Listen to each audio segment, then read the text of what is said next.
আসসালামু আলাইকুম। আন্তর্জাতিক সর্বশেষ আপডেট সংবাদে আপনাকে স্বাগতম।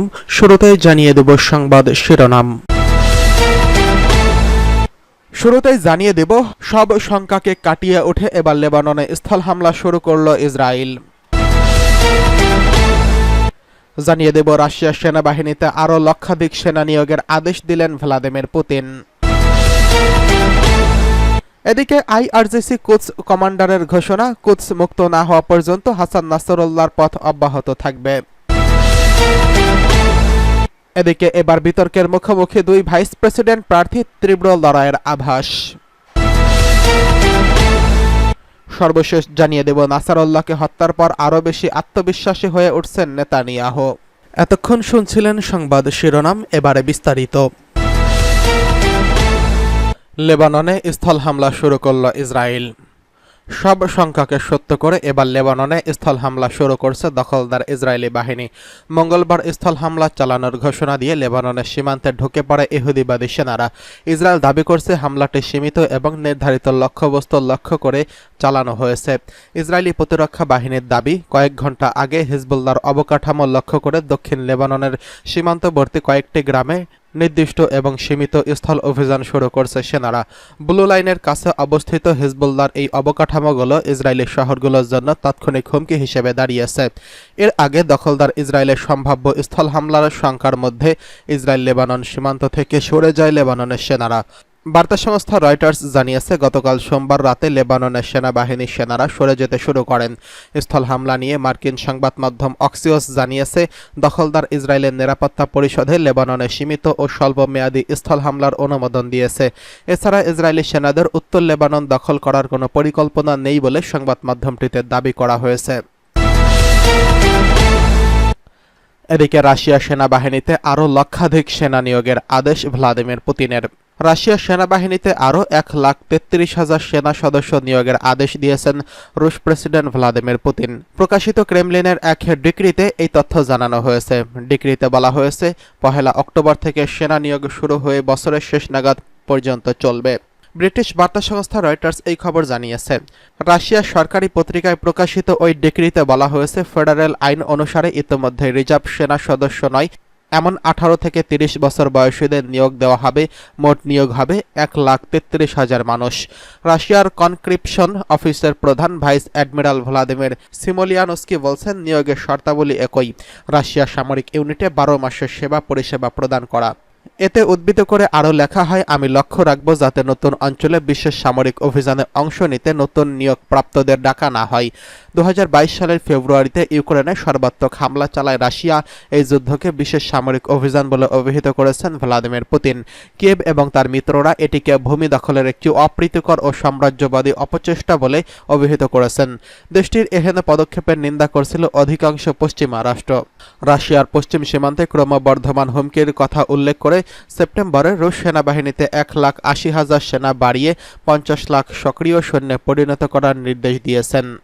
এটি এমন একটি পদক্ষেপ যা একে চীনের পরে বিশ্বের দ্বিতীয় বৃহত্তম মিলিটারি দেশ গড়ে তুলবে। ইউক্রেনের প্রেসিডেন্ট ভলোদিমির জেলেনস্কি, মার্কিন প্রেসিডেন্ট জো বাইডেন এবং অন্যান্য ন্যাটোর নেতারা এই সংঘাতের একমাত্র আগ্রাসী হওয়ার জন্য পুতিনকে দায়ী করছেন।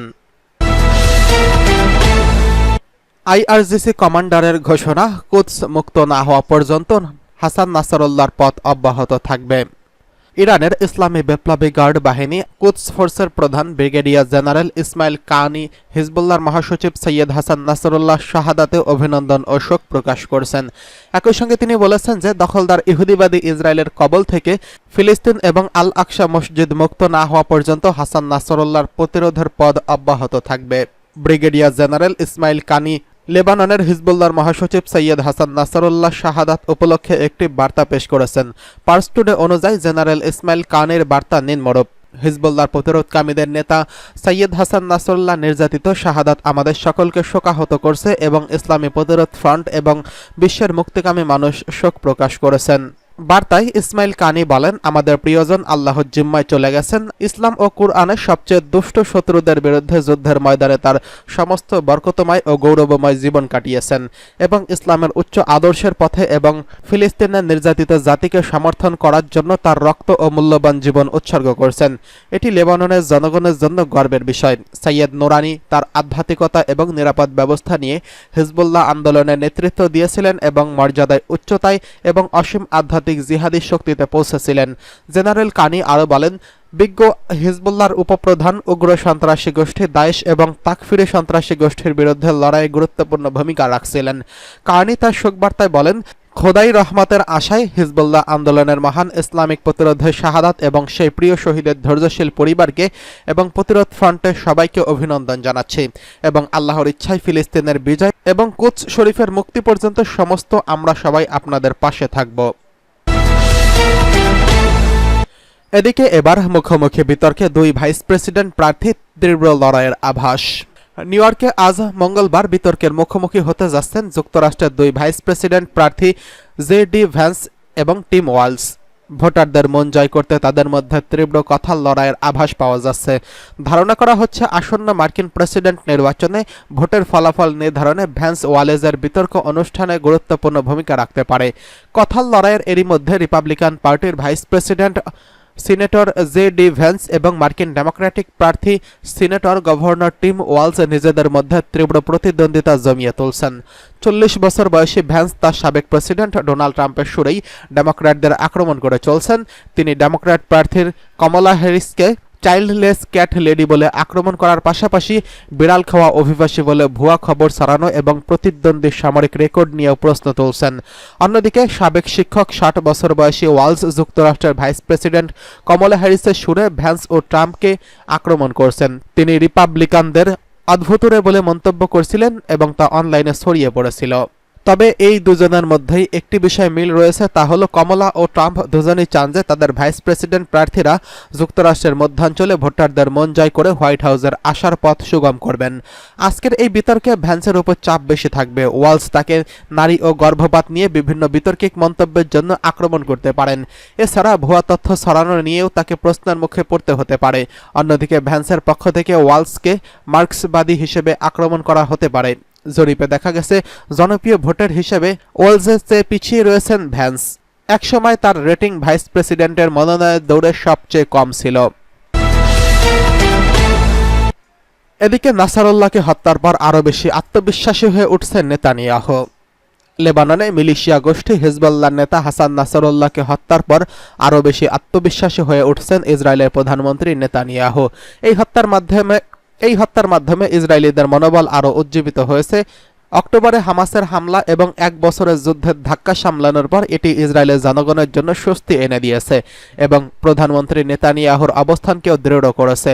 ব্রিটিশ বার্তা সংস্থা রয়টার্সের এক প্রতিবেদনে এমন পরিস্থিতির কথা উঠে এসেছে। শনিবার বৈরুতে ইসরায়েলি বিমান হামলায় নাসারুল্লাহ নিহত হওয়ার পরে নেতানিয়াহু টেলিভিশনে দেওয়া ভাষণে এই ঘটনাকে যুদ্ধের মোড় ঘোরানো বলে আখ্যায়িত করেছেন এবং তিনি বলেছিলেন, এটি একটি গুরুত্বপূর্ণ দিন।